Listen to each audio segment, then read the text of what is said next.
Boa noite, gente. Tá no ar mais um Politicação. Ele foi vereador eleito aí 6 vezes, secretário de Educação e Cultura por mais de uma década, 12 anos, além de diretor do Prodesp, que gerencia todos os poupa-tempos no estado de São Paulo. Converso hoje com Admir Ferro. Como vai, Admir? Bem, obrigado pelo convite, Sérgio. Um prazer enorme poder participar do seu programa, né? Cumprimentar aí todos aqueles que acompanham esse programa que é novo, né? Mas Exato. Que promete muito. Muito obrigado, é uma honra recebê-lo. Lembrando que você daí de casa pode nos acompanhar, seguir as nossas redes sociais e sempre interagindo com os nossos convidados.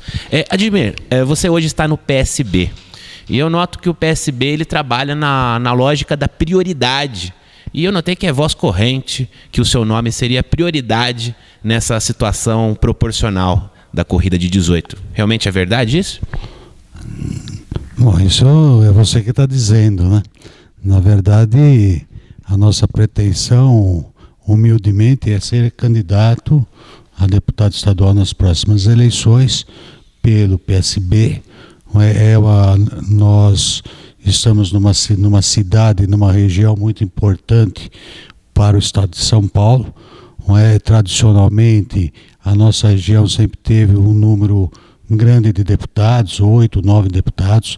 Hoje nós temos apenas 4 deputados e todos de uma única agremiação, que é o Partido dos Trabalhadores. E as cidades hoje só tem São Bernardo e Santo André que tem representação lá.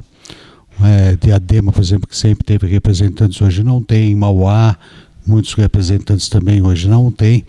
E eu acho de suma importância, não é, que a população daqui pense que nós precisamos ter de volta esses representantes que fazem a diferença, porque eles que trazem para a região os benefícios que o Estado pode desenvolver na área de educação, saúde, desenvolvimento, infraestrutura e tudo mais. Então, da importância das pessoas analisarem bem os candidatos, nós vamos ser em muitos candidatos aqui, mas que priorize, na verdade, o voto nos candidatos daqui. Agora, muito se fala, você citou essa situação da democracia representativa. O papel, por exemplo, vamos imaginar uma situação de voo maior. Hoje você é pré-candidato a deputado Sim. estadual. A missão, a agenda prioritária de um deputado estadual seria legislar para todo o estado ou para a sua base social? Não, na verdade você tem as atribuições do Legislativo, seja ela na Câmara Municipal, na Câmara Federal ou na Assembleia Legislativa do Estado.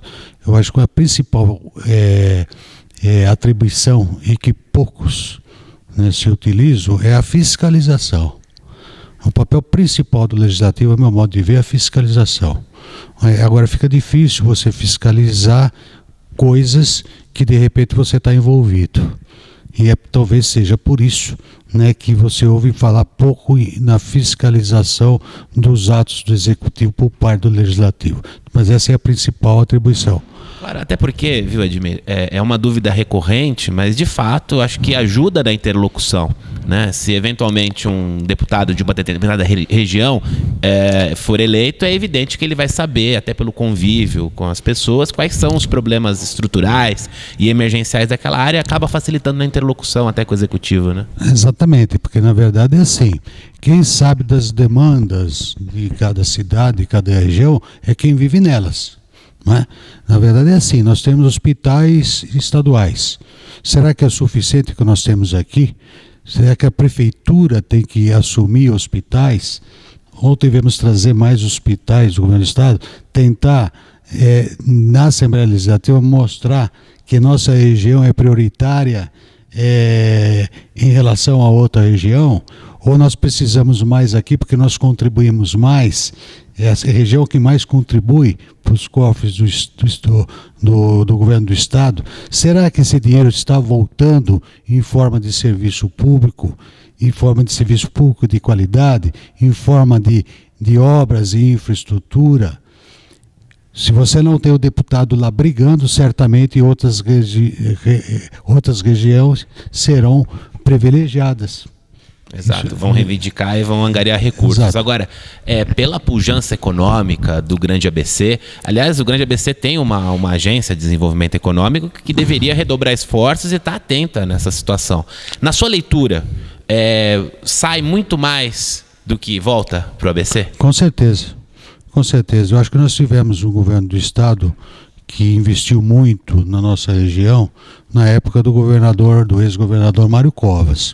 Eu acho que nenhum governador, em nenhum tempo, deu tanta importância à região como o senador também, né, mas ex-governador Mário Covas.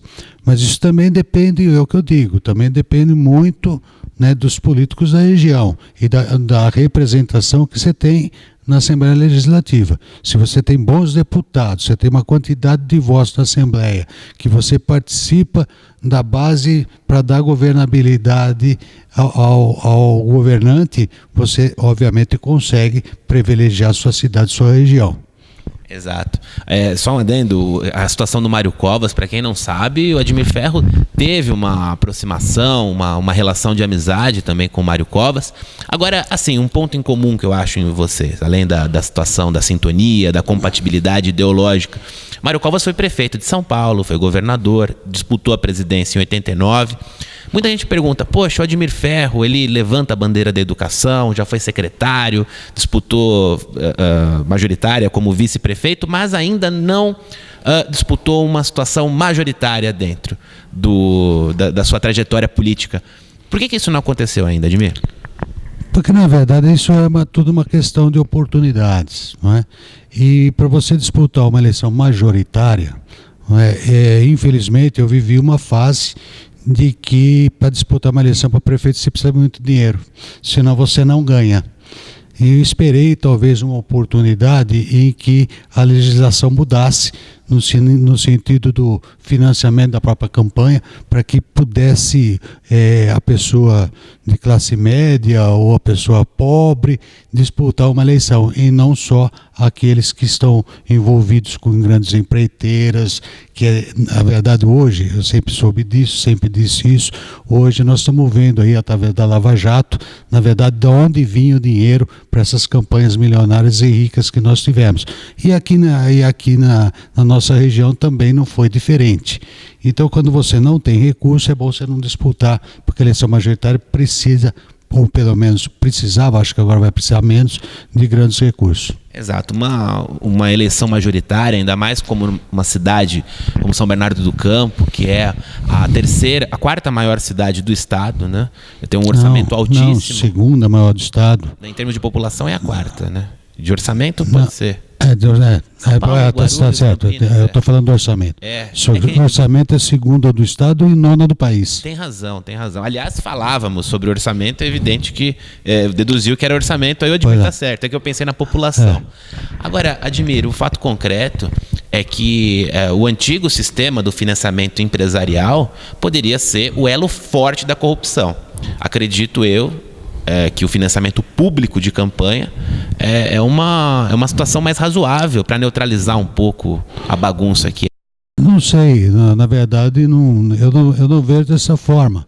Era só proibir receber doações de pessoas jurídicas que quisessem fornecer serviços ou equipamentos, qualquer coisa. Quer dizer, se você pega empresas que não têm interesse direto com a administração, eu acho que não haveria problema disso. É evidente, olha, quer doar numa campanha? Ok, contanto que você não participe de uma licitação. Exatamente. Mas você estaria coibindo da mesma forma. Agora, isso é um contexto de oportunidade, realmente é uma ideia boa, e a gente precisa ser sensível a isso. Agora, isso não impede que esta empresa, que doe, por questões ideológicas ou por qualquer outro motivo, que ela seja, na verdade, um instrumento de uma outra empresa, né?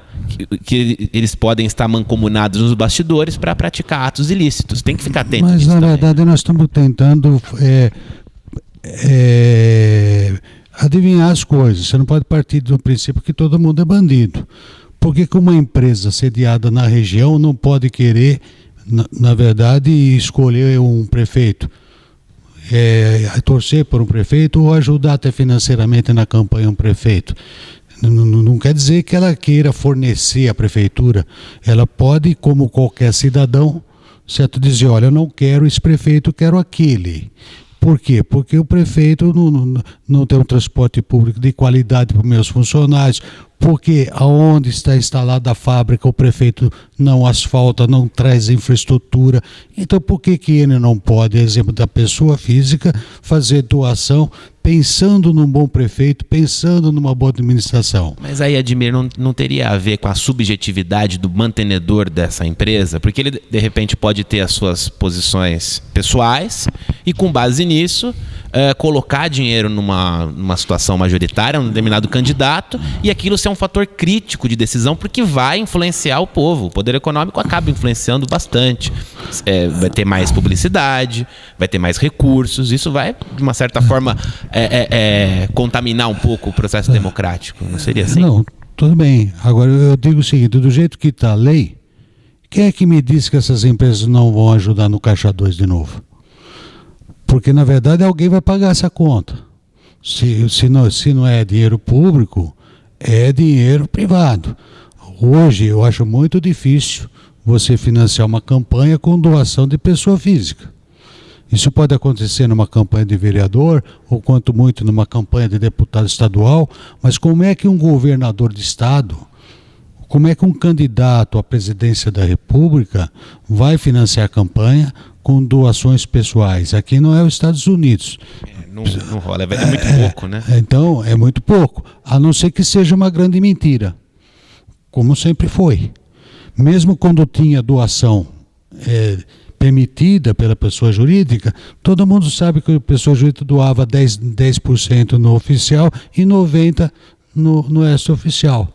E todo mundo faz de conta que era aquilo que está lá na prestação de conta dos candidatos. A gente sabe que não é isso. Exato. E quando você quer fazer isso, certo? Você aparece depois na prestação de conta igualzinho o outro. Você gastou praticamente igual a mim. Só que você teve mais 90% no Caixa 2 e eu não tive. Exato. E aí a O disputa ficou desleal. Então, o incentivo também da lei ao Caixa 2 também é um grande problema. É porque o financiamento público vai sair do seu bolso. E, curiosamente, o financiamento público, depois de aprovado o financiamento público de campanha, o fundo partidário aumentou, eu não tenho os dados exatos na cabeça, mas em torno de 3 vezes. Né? A história é assim, é caro para quem paga, é pouco para quem recebe. Se você pegar esse 1 bilhão e 800, 900, eu não sei, que vai entrar desse fundo de campanha, isso é para todo o país, para todos os candidatos a presidente, a todos os candidatos a governadores, todos os candidatos a senadores, todos os candidatos a deputados federais, todos os candidatos a deputados estaduais, de todos os estados, multiplicado aí por uns 30 partidos políticos.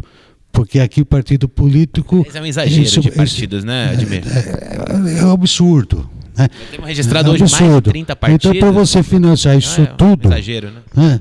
Vai chegar o quê para um candidato, por exemplo, a deputado estadual? Não vai chegar a 10 mil reais. Então, e o resto você vai fazer a campanha como? Exato, mas o ou você mote tem do dessa bolso situação do financiamento empresarial, Admir, que não existe mais, agora ficou restrito, basicamente, como você disse, a uma doação de pessoa física ou a uma doação colaborativa entre a própria militância, de fato, é um recurso muito menor. E os partidos vão depender, obviamente, do fundo partidário. Né? Então, agora, a intenção era que aquilo neutralizasse um pouco a corrupção que existia, porque antigamente a empresa doava, não obviamente pelos lindos olhos verdes do candidato, mas... Eu acho que você neutraliza frente, né? Do jeito que está sendo neutralizado hoje. Neutraliza como a Lava Jato. Neutraliza prendendo quem é o culpado, não penalizando o inocente. Tá certo? E na forma que você coloca a lei, você está chamando todos os políticos de bandido.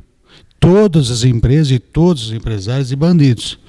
Na verdade, nós estamos invertendo a situação.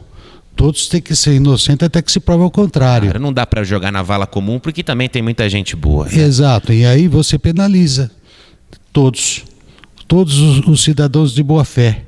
Não é? E com isso, Os bandidos que não forem presos, certo? Que não forem impedidos de ser candidatos por uma condenação, vão continuar fazendo sim. Não importa a lei. Muito bem. É um assunto complexo que abre um leque de interpretações. Continuaremos falando disso no segundo bloco. Admir vai falar também sobre os desdobramentos da Lava Jato, eleição de 2018, muito mais para você. Politicação agora vai para um breve intervalo. Voltamos já. Não saia daí.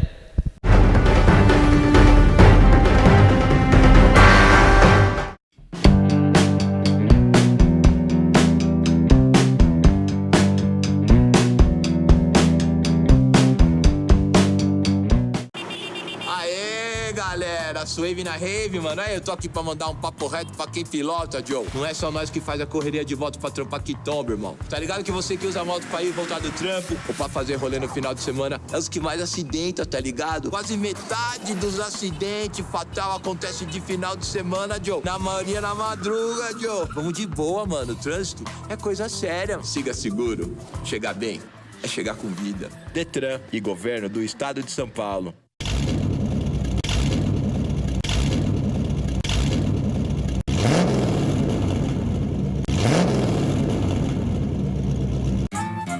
O governo do estado de São Paulo trabalha sério, aqui na região de Araraquara e São Carlos. As obras de duplicação de 17 quilômetros na Brigadeiro Faria Lima, entre Dobrado e Guariba, já foram concluídas. Para quem viaja pela Constante Beruque, uma boa notícia. 20 quilômetros serão recuperados de Cordeirópolis a Rio Claro. E a rodovia Engenheiro Tales de Lorena Peixoto Júnior está sendo modernizada. O investimento na saúde também não pode parar. O programa SOS Santa Casa beneficia 6 hospitais. O AME de São João da Boa Vista passou a fazer pequenas e médias cirurgias e o de São Carlos está com as obras avançadas. O governo do estado também investe no desenvolvimento tecnológico, na FATEC de Araraquara, que já está pronta, e no campus da Unesp. Eu me sinto muito honrada em participar desse avanço tecnológico que vai revolucionar o mundo. A educação começa desde o berço. Por isso, 22 novas creches foram entregues, outras 13 estão em construção. É com trabalho que a gente chega lá. Governo do Estado de São Paulo.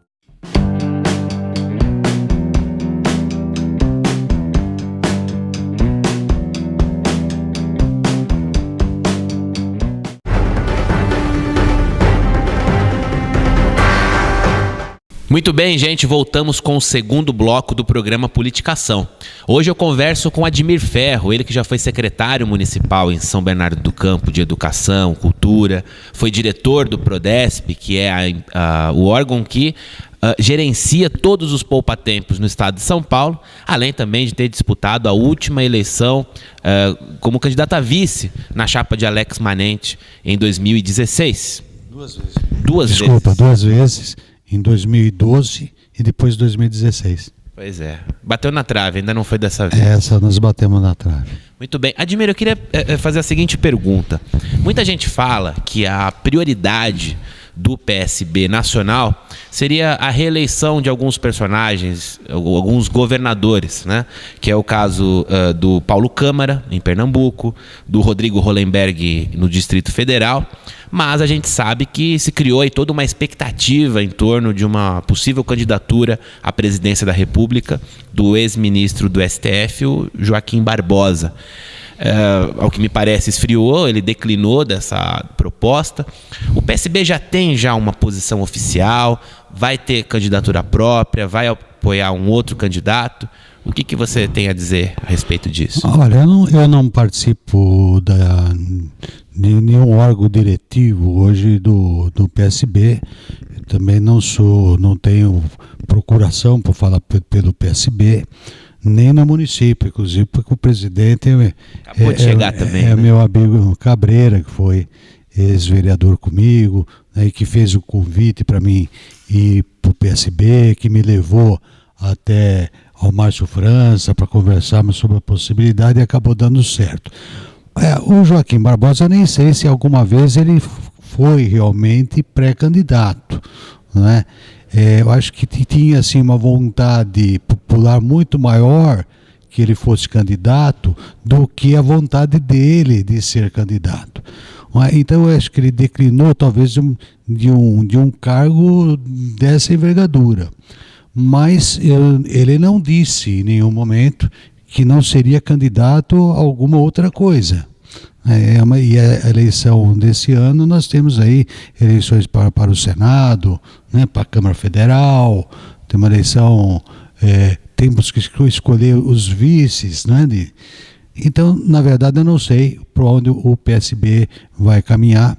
O que eu posso dizer que a nível de São Paulo, né, o governador hoje, Márcio França, tem dito e de público que, independente do caminho que o PSB vai tomar, ele estará apoiando o candidato a presidente da República, ex-governador Geraldo Alckmin. Até agora, por uma questão, na verdade, de gratidão. De aproximação que eles tiveram nesses na verdade não, ele diz com todas as letras, são palavras deles, não minha, que a gratidão que ele tem ao Geraldo Alckmin, porque ele só foi vice-governador do estado pelo convite do Geraldo. Né? Então ele precisa retribuir, ele tem uma gratidão com isso, e porque ele entende que o Geraldo Alckmin pode ser um grande presidente da República, diferente do adversário, no Márcio França, né, que não mostrou nenhuma gratidão, né, ao governador Geraldo Alckmin por ocasião da sua eleição, né, patrocinada quase 100% pelo ex-governador Geraldo Alckmin. O fato concreto é que o ex-governador Geraldo Alckmin, pré-candidato à presidência da República, vai ficar numa sinuca de bico. Porque ele pode dividir palanque também, né? O João Dória será candidato ao governo do estado pelo partido dele, PSDB, mas existe também toda uma aproximação, uma relação recíproca de amizade dele. Mas com isso França, não né? vejo nenhum problema nisso, porque a legislação também facilita e obriga isso. Eu tenho aí também eu não sei se é de teu conhecimento, mas nada está acertado nesse aspecto ainda, porque isso tudo é acertado nas convenções. Mas dizem, por exemplo, que o Podemos tem um candidato a presidente da República, que é o senador Álvaro Dias. Não é? Mas não tem um candidato ao governador no estado de São Paulo. E que o Podemos, então, fará aliança para o governo do estado de São Paulo com o Márcio França. Então, na verdade... Um partido que cresceu muito, né? O Romário. Sim. Era o antigo PTN, não é? Porque o Álvaro é uma grande figura, um bom político, um excelente candidato a presidente. Estava vendo, ele está com 6% na última pesquisa, registrada pelo Datafolha e o Ibope. E na região sul ele tem algo acima de 2 dígitos, 18%. Ele foi governador do estado do Paraná, né? Sim. Então, na verdade, ele pega e ele apoia, por exemplo, se ele faz uma aliança aqui com o PSB, ele apoia um governador, um candidato a governador, que não o apoia. Então, você imagina também como é que isso fica, não é? Mas isso tudo, acho que, se não mudar a legislação, né, para a próxima eleição nós não teremos mais esse problema dessas coligações malucas, né? Mas, na verdade, eu não sei se fica, porque a próxima eleição está estabelecida na lei. A próxima, 2020, não teremos mais coligações. Mas eu quero contar uma coisinha aqui para vocês. Diga lá. A minha primeira eleição foi em 1976. De 76 até hoje, eu não disputei uma eleição com a mesma lei. Então, quando falo em reforma política... Era legenda naquela época, né? Sublegenda. Sublegenda? Você era do MDB ou do Arena? MDB. Eu era do MDB. Mas, na verdade, tinham 2 partidos e cada partido podia apresentar 3 candidatos a prefeitos, por exemplo. Né? Certo. E 3 candidatos a prefeito, 3 vice, tudo bonitinho. E o que ganhava era o partido, não era o mais votado. Era a soma das sublegendas que ganhava a eleição. E depois, dentro da sublegenda, o mais votado. Nós tivemos uma eleição assim aqui em 1982. Na eleição de 82, que já era PMDB, tinham 5 partidos só nessa época, mas mantinham ainda sublegendas. Então nós tivemos o prefeito Aron Galante, ele não foi o mais votado. O mais votado já em 82 tinha sido o Maurício Soares pelo PT. Mas na soma... Foi o Expedito? Não, era Maurício Soares, ocupava uma sublegenda do PT. Ah, sim, tem razão. Maurício, e o Carlinhos Beltrán Battistini ocupava a segunda sublegenda. Perfeito. E eles saíram sem a terceira. E o PMDB, na época, saiu... É complicada aquela saiu, legislação. não, Sabe que até hoje eu não entendi, e eu admiro muito quem entende disso. Porque o Admir, ele fala com uma facilidade, e eu dediquei minha vida para estudar isso, eu não consigo entender essa situação.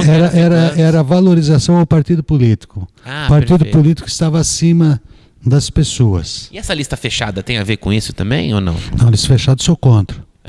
Já falaremos sobre isso. Essa fechada não tem nada a ver com isso que eu estou cruzou falando. a linha, mas seria uma forma também de valorizar o caciquismo, né? Aí não é valorizar o partido político. Não é justamente o contrário, né? É exatamente o contrário. Você vai valorizar os caciques de cada partido. Perfeito. Agora, a gente falou no primeiro bloco, acho que ficou clara essa situação de antes, como era o sistema eleitoral. Falamos sobre o financiamento público de campanha, tudo mais. Existe também esse risco do Caixa 2, isso é uma situação que nós precisamos ser sensíveis a isso. Em relação ao financiamento público de campanha, os partidos hoje, existe uma crise brutal de representatividade. Além da lista fechada, que acaba valorizando aqueles personagens que são mais conhecidos dentro de cada partido, né? O que leva a crer que essa iniciativa e quem é entusiasta da lista fechada é porque tem medo de talvez se reeleger e continuar no poder, né? Vem à tona também uma outra situação, que é a cláusula de barreira. Queria perguntar o seguinte, você falou no primeiro bloco sobre o excesso de partidos, os 30 partidos que existem no Brasil. Mais de 30. São 35 partidos registrados hoje. E vamos combinar que não existem 35 linhas de pensamento, Sim. É um exagero. Né? Existem partidos nanicos, aqueles que realmente são de aluguel, e aqueles partidos mais aguerridos, ideológicos, mas que não têm uma representatividade, né? Com essa situação da cláusula de barreira, esses partidos não vão sobreviver, né? Por que demorou tanto tempo para partidos grandes, e não digo não só o PSB, mas também o PT, o PSDB, para se incomodar com esses partidos pequenos? Porque eu noto que é recorrente, os principais, agora não estou falando de partido não, as principais lideranças políticas do Brasil falando que não podem ter partidos nanicos, que a cláusula de barreira é sim para neutralizar essa situação toda. Qual que é a sua leitura disso, Admir? Eu acho que é exatamente isso. Essa sempre foi uma discussão grande, né? E como você disse, demorou demais para isso acontecer. Talvez é porque, né, não se suporta mais também o aumento, não é? E talvez porque cortaram o financiamento das pessoas do financiamento privado de campanha para passar a ser financiamento público. Aí não vai querer dividir a fatia do bolo. Agora interessa diminuir o número de partidos para que a fatia do bolo seja maior para os grandes. Talvez seja isso. Eu estava achando que deu um lapso de honestidade geral. Falar, não, vem cá, não pode não vejo partidos assim. pequenos. Não vejo assim. Agora vai ter que dividir a fatia do bolo. Vai então, ter. Porque o nanico lá atrás ele cumpriu o seu papel. Né? Muitos partidos usavam os nanicos para dar o recado para o seu adversário e não ter o ônus do processo e tudo na mais. Verdade, hoje eles não servem para nada. E não é nenhuma coincidência, porque a votação foi praticamente junta dessa decisão. Foi. É verdade. Agora sim, você imagina, por exemplo, trazendo um pouco o debate aqui para o ABC, o ex-vereador Cabreira, ele é vereador atualmente? Não. Ele desistiu de ser candidato, né? Ele teve um mandato que se encerrou agora no mandato passado, ele ainda foi vereador. E ele não quis mais ser candidato a vereador. Não quis mais, encerrou o ciclo, né? Ele é entusiasta de uma candidatura sua, da sua vinda para o PSB. Você imagina que um apoio local do Cabreira, do próprio atual governador Márcio França, são figuras que trazem força, são símbolos aglutinadores para esse novo projeto de 18, Admir? Lógico, eu entendo sim. O Cabreira sempre foi um vereador muito bem votado. Na verdade, ele também está numa região onde eu sempre tive voto, mas nunca venci o Cabreira, por exemplo, na região dele, né? Qual que é a base dele? A base dele é Pauliceia, Taboão, Rude Ramos, né?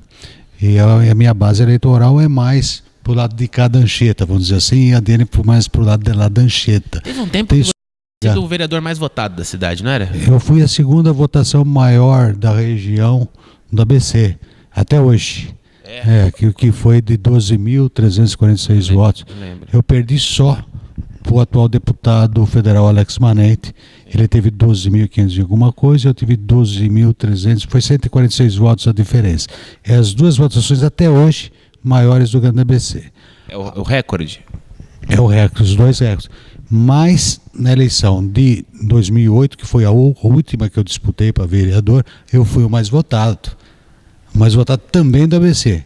Mas tem o lápis no logo também? Porque eu lembro que o Admir tinha uma caneta, um lápis. É um lápis. Na verdade é uma marca registrada e tudo mais. Essa situação da educação, eu não lembro de... Acho que talvez o Carlos Gianazzi do PSOL também, ele levanta essa bandeira da educação também, né? Na verdade são muito poucos, né? Eu acho que, na verdade, assim, educação e saúde, né, são os temas mais lembrados em qualquer debate político, né? Em qualquer programa de candidatos, aqueles programas rapidinho de candidatos ao legislativo, né? Pela educação, saúde e segurança, né? A saúde e a educação sempre está. Tem que tratar o problema pela raiz. Muita gente... A educação, não se pode ter a leitura que a educação não seja prioridade, porque ela é prioridade. E não basta só valorizar o profissional da educação com salários. Tem que também pensar na formação continuada. Sim. E o Senforp? Pois é, foi um projeto... Foi uma obra nossa, quando tivemos lá na Secretaria de Educação. E é justamente por isso, porque na época, quando eu assumi a Secretaria de Educação em 97, nós tínhamos apenas a educação infantil. Então nós tínhamos aí 70 e poucas escolas. Não é? E depois nós começamos a fazer a municipalização do ensino fundamental na época de 1ª a 4ª série, o que seria hoje a 1ª a 5ª série. Perfeito. E nós fizemos 100% da municipalização, mas num pacote só, em 98, já no segundo ano de gestão frente à secretaria, nós municipalizamos 26 escolas de uma vez. Trazer a responsabilidade para o município, isso exato. Eu me lembro o número que eu não esqueço até hoje. Foram 26 escolas, na época comportavam 18.736 alunos. Foi esses alunos que nós trouxemos para nossos cuidados dentro do município. Pois é, quem sabe esses alunos que na época eram crianças, né, talvez não tenham na memória afetiva essa, né, o trabalho que foi feito, né? Mas para te responder do Senforp, nós começamos a aumentar o número de professores e de outros profissionais da educação. E nós não tínhamos nem aonde reunir esse povo para conversar com eles todos juntos. E foi então a ideia de você criar o Senforp com um grande auditório, com capacidade para 1.800 lugares, e criar também uma escola experimental e criar também uma escola de formação de professores, que é aquele prédio que primeiro, quando você passa na Anchieta... Parece a xícara de café ali? Não, a xícara de café é o auditório. Ah, tá. O da frente da... tem outro, Tem aquele que tem a propaganda, inclusive, hoje, da atual administração, da Ruth Cardoso. Aquele prédio é um prédio com salas de aula para a formação de professores. Admir, vamos falar mais sobre Senforp e também sobre a sua passagem no Prodesp, do Poupa Tempo também. Você daí continue ligado, que no terceiro bloco, Admir Ferro vai falar mais aqui no Politicação. Voltamos já.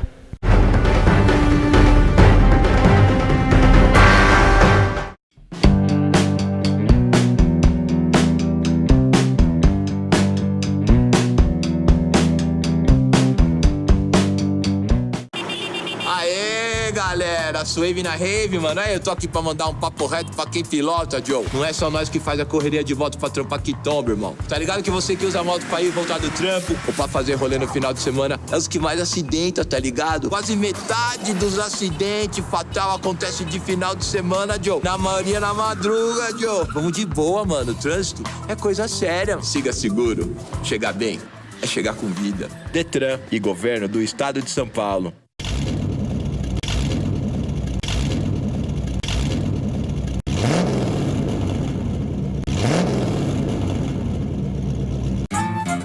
O governo do estado de São Paulo trabalha sério, aqui na região de Araraquara e São Carlos. As obras de duplicação de 17 quilômetros na Brigadeiro Faria Lima, entre Dobrado e Guariba, já foram concluídas. Para quem viaja pela Constante Beruque, uma boa notícia. 20 quilômetros serão recuperados de Cordeirópolis a Rio Claro. E a rodovia Engenheiro Tales de Lorena Peixoto Júnior está sendo modernizada.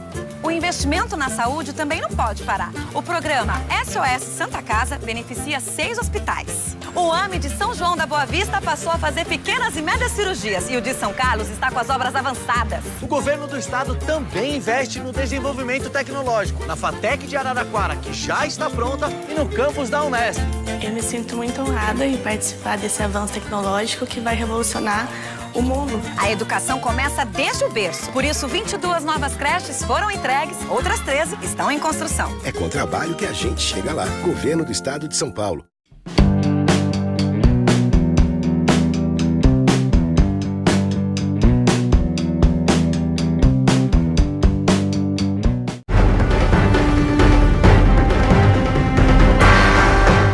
Muito bem, voltamos com o terceiro e último bloco do programa Politicação.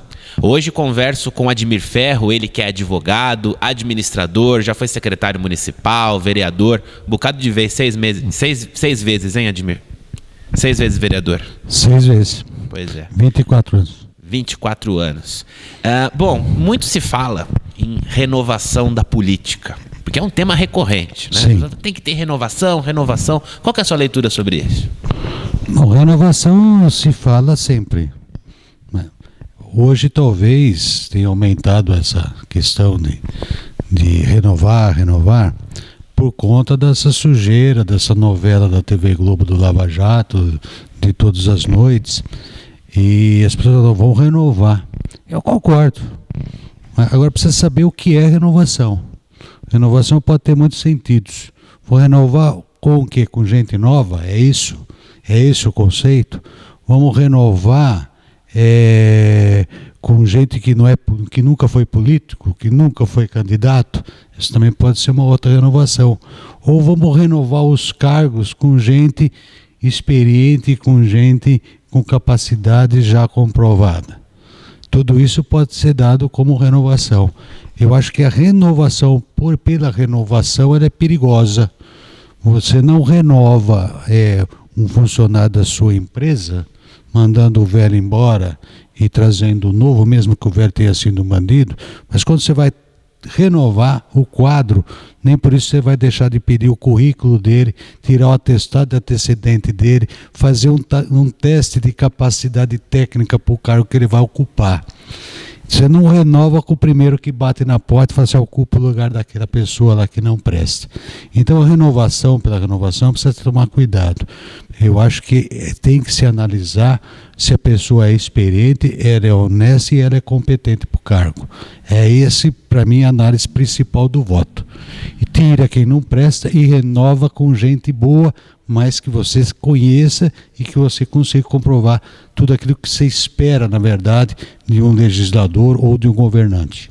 Perfeito, é igual uma amizade, né? A gente permanece com aqueles amigos que são leais, Sim. Que são bons, onde existe reciprocidade de carinho, de afeto e tudo mais, né? Agora, renovar também pode ser um tiro no escuro. Vamos trocar tudo e botar tudo novo. De repente pode entrar uma coisa pior. Sim. Igual mudança. Mudança tem que ser para melhor. Ou na verdade o Marinho pregou isso na eleição de 2008. O slogan da campanha dele era mudança. E eu perguntava, porque naquela época eu era secretário de Educação, e eu perguntava para os diretores das escolas, para os professores, o que ele quer mudar na educação, porque se ele dissesse, não, porque a educação ia muito bem, educação todo mundo dava nota 10 para a educação naquela época, então que mudança ele está propondo, na verdade, para a educação? Precisamos ver, porque talvez a mudança seja para pior. O que ele podia dizer, não, vamos aperfeiçoar ainda mais, vamos avançar, vamos melhorar. Na época, uma mudança. Que mudança é radical, essa? Né? Exato. A avaliação, isso parte do PT também reconhece que a pasta da educação na gestão anterior, que era do William Dib, chegou a ser secretário na época do Dib também, né? Fui secretário de 6 anos do Dib. que havia, de fato, algum tipo de avanço, né? E quando se fala em mudança, pode dar a ideia de ruptura, né? O que não faz sentido. Mas houve, a mudança ele fez. Qual que foi a mudança? A mudança ele fez. Ele acabou com as bolsas de estudo para as crianças portadoras de necessidades especiais. Ele acabou com as bolsas de estudo do curso técnico. Ele acabou com o estágio dos estudantes de pedagogia de todas as faculdades. Mas a população percebeu isso? Percebeu. Mas depois reelege ele com 66%? Ele piorou, por exemplo, a questão do uniforme escolar. Ele não mandou mais recurso para as APMs nas escolas, para reformar as escolas, para dar manutenção às escolas, né? Transformou o cargo de diretor, que era por concurso público, por cargo de nomeação política. Isso é um erro brutal, porque tem que ter quadro técnico. Não pode colocar de repente. E não avançou em absolutamente nada. Os laboratórios de informática que eu implantei naquela época, hoje são o mesmo e sucateados. As bibliotecas interativas estão lá largadas dentro da escola sem um programa educacional. A merenda escolar, que era exemplo, agora era exemplo de coisa boa. Criamos naquela época o sistema de rodízio, que os professores almoçavam com as crianças. Hoje o professor é proibido de almoçar. Então, na verdade, ele fez uma grande mudança mesmo na educação. Mas é só perguntar para quem viveu aquela época e vive hoje a educação de São Bernardo, que mudança foi essa. Pois é, só a título de informação, o senhor era secretário de Educação... e Cultura. De Educação e Cultura. Essa pasta foi desmembrada depois. Ela era Secretaria de Educação e Cultura e depois vira uma Secretaria de Educação e outra de Cultura. Isso é necessário? Não. Isso aumenta a despesa pública. Por que ele desmembrou? Mas você tem que perguntar para ele. Eu não desmembraria nunca, porque cultura e educação tem tudo a ver, e trabalhando juntos sob o gerenciamento de um único secretário, tudo tem para melhorar a educação e a cultura, trabalhando juntos. O Senforp, quando foi construído, por exemplo, ele não foi construído pensando apenas na educação, na formação dos nossos educadores, mas também foi construído pensando na cultura, porque o Senforp não perde para nenhum teatro de São Paulo. Ele tem toda a estrutura do grande teatro.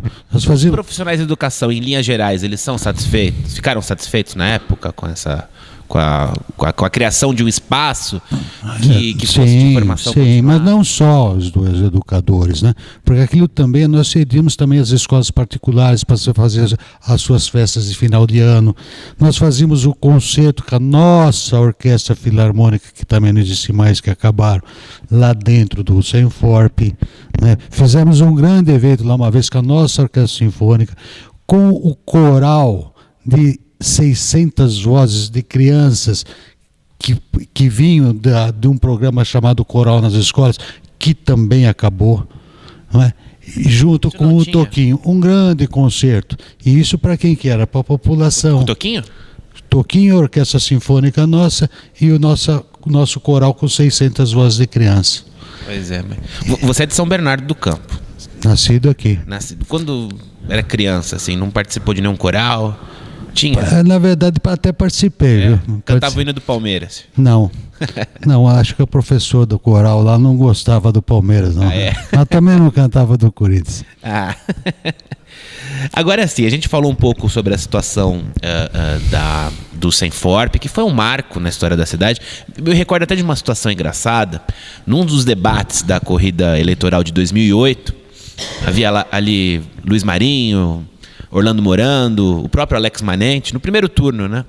O Joaquim Alessi, da TV+, aliás, brilhante, Joaquim Alessi. Amigo nosso. Amigão.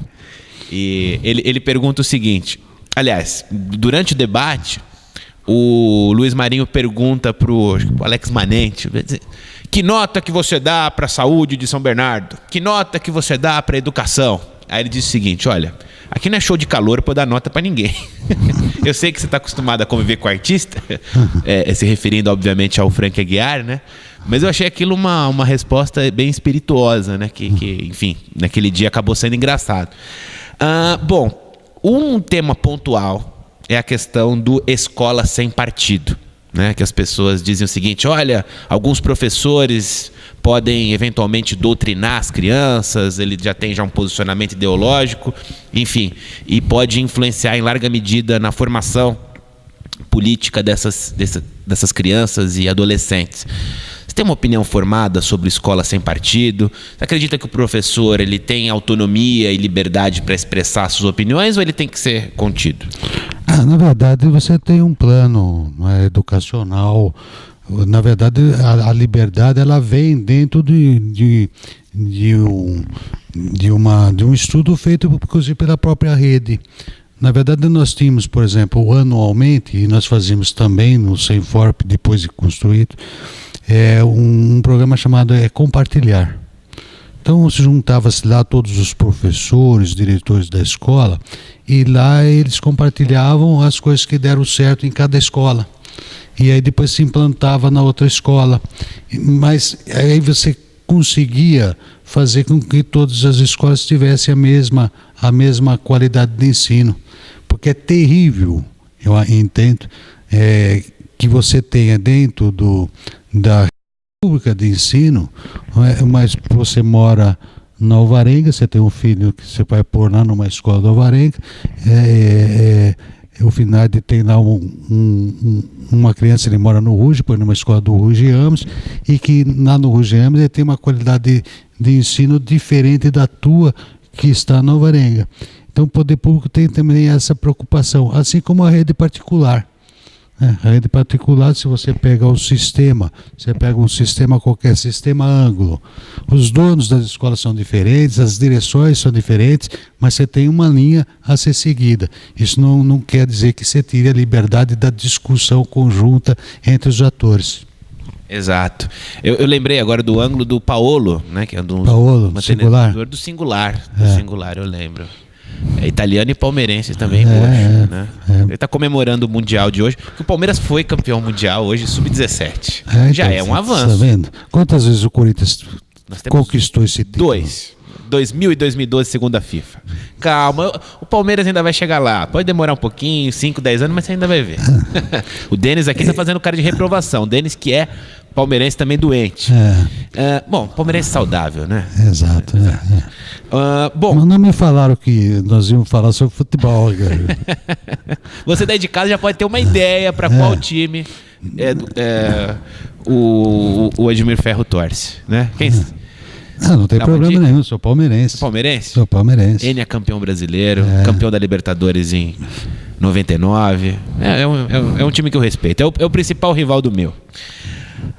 Bom, duas situações majoritárias. Alex Manente 2012 e 2016 também não rolou, bateu na trave.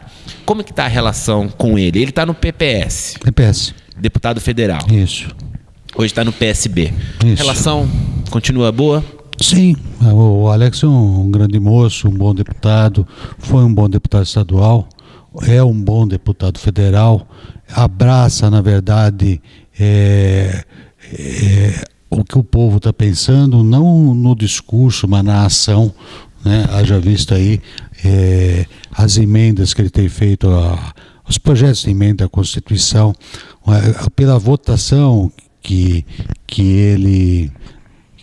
as votações dele também mostram bem claramente a sua posição, votou pelo impeachment da Dilma, levantando a bandeira de São Bernardo. Acho que foi um gesto bastante importante, porque políticos às vezes gostam de falar que ele é do Estado tal, ele não fala de que cidade ele é, né? É que nem artista, né? Eu sou de São Paulo, sou do estado de São Paulo, mas não fala que é de Santo André, que é de São Bernardo. E tem político que é assim.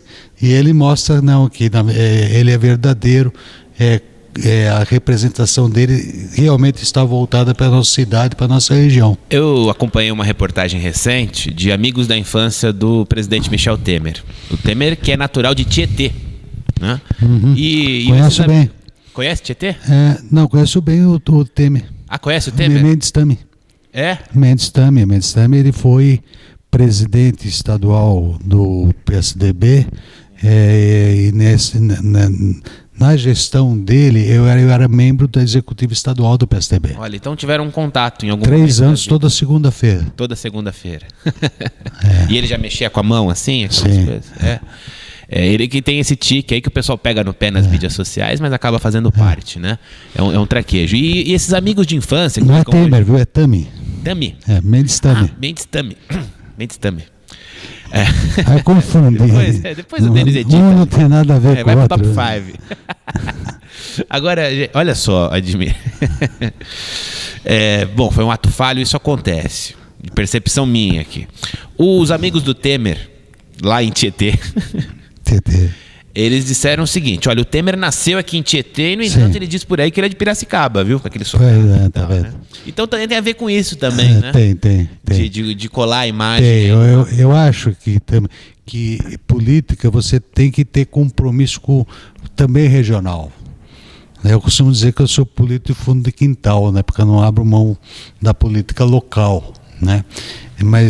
Mas você pode atuar regionalmente, e eu acho que ainda mais se você, isso eu aprendi depois que eu fui para o governo do estado ser diretor do Poupa Tempo. Perfeito. Não é? Aliás, a sua formação, você é advogado e Sou administrador. Isso. Isso contribuiu para ficar à frente da Prodesp? Porque, afinal de contas, é uma empresa pública Sim. que organiza ali todos os poupatempos, né? Eu digo que quem foi secretário de Educação e Cultura de São Bernardo pode gerenciar qualquer coisa. Exato, pode tudo. O papo tá ótimo. Mas, E só para te infelizmente, dizer assim, olha, o Poupa Diga lá, Tempo, diga lá. nós fizemos o Poupa Tempo de Santo André, de Diadema e de Mauá. Isso mostra que quando você sai daqui para atuar lá, você pode trabalhar para a sua região. Muito bem, muito bem. E tem que ser sensível, sim, aos temas de todos os lugares, em especial da região, né? Isso faz parte também. Bom, gente, o papo tá ótimo, mas infelizmente chegamos aqui ao final. Saber as considerações finais aqui do Admir Ferro. As considerações finais, agradecer novamente, né, pelo convite. Convide mais vezes. Nós temos muitos assuntos. Eu acho que a população ela tem realmente que conhecer, né, os futuros candidatos, porque nós não somos candidatos ainda.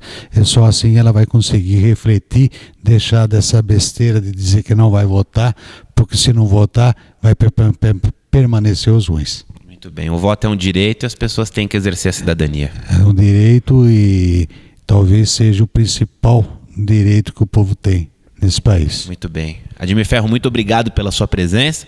E você daí de casa, temos um encontro marcado na semana que vem. Politicação fica por aqui. Uma boa noite e um grande abraço.